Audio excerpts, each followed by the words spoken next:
Hello everyone, my name is Michelle and welcome to my channel, The Fine Line Studio. Today I'm going to be drawing this beautiful Easter lily cactus. I took an image of this cactus and enhanced it on my iPad, just enhancing the contrast so that I could really appreciate the shadows and the light.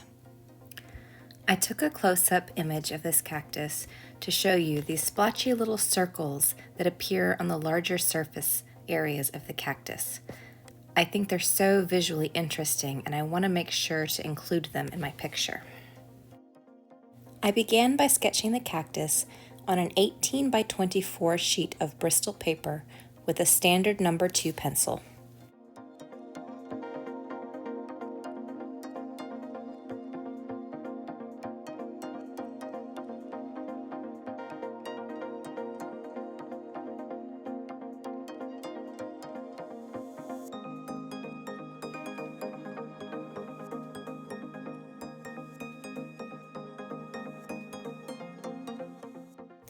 Once my sketch is complete, I begin outlining with a small felt tip pen.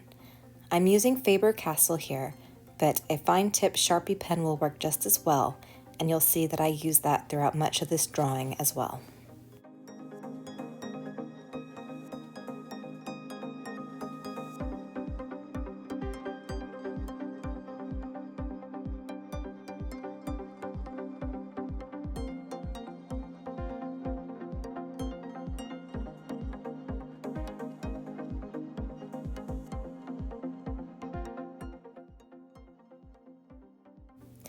Now it's time to start building the body of my cactus. You can see that I already have one section complete. Here I'll show you how I make the cross-hatching to build up the structure of the cactus. I call this the scaffolding because it allows me to build up the image around it. Once my cross-hatching is in place, it's time to begin stippling. Stippling allows me to capture a lot more detail than I would be able to get if I were to use lines alone.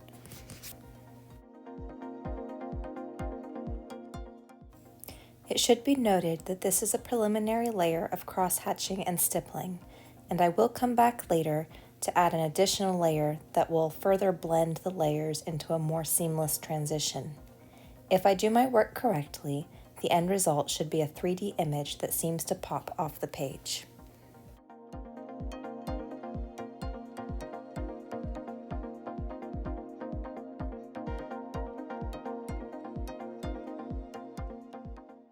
When cross-hatching, focus on the darkest areas of your subject to determine where to place your lines. If you combine the stippling over the cross-hatching, your lines and dots will seem to disappear and leave you with a uniform layer that conveys a textured area of shadow.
Stippling is a great way to capture intricate details while building depth and form. Use a fine tip felt pen and place your dots in a systematic and uniform way. To create volume and depth, follow your initial layer with additional layers in the particular areas where you want to show shadows and build up volume. This process can be very therapeutic and meditative.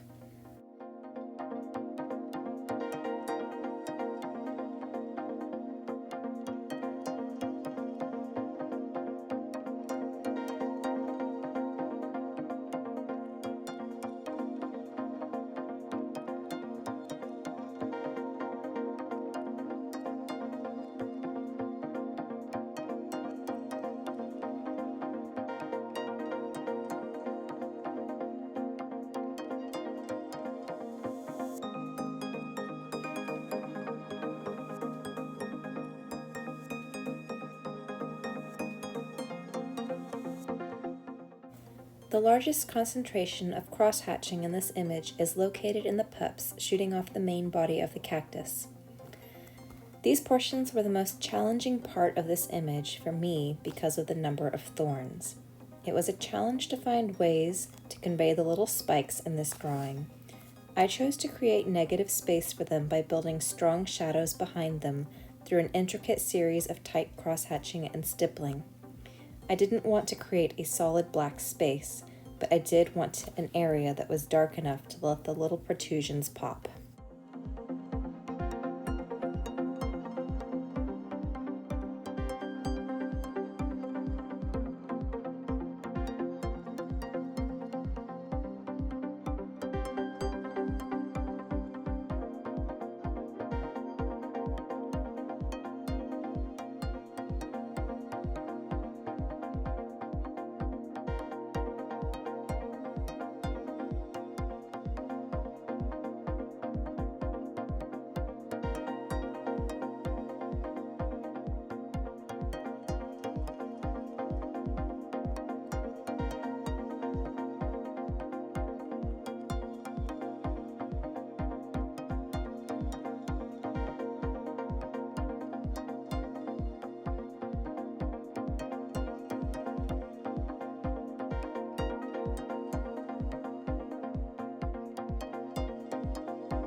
The purpose of botanical drawing is not to create a photorealistic image, but to capture the intricacies and nuances of the plant in study. I love this style of art because it allows me to really study and appreciate the plant's unique beauty and relish in the exploration of its particular essence. It is a rewarding challenge to invent unique and innovative ways to convey those details through pen and ink. I hope you have enjoyed this video, and please subscribe if you would like to see more like this.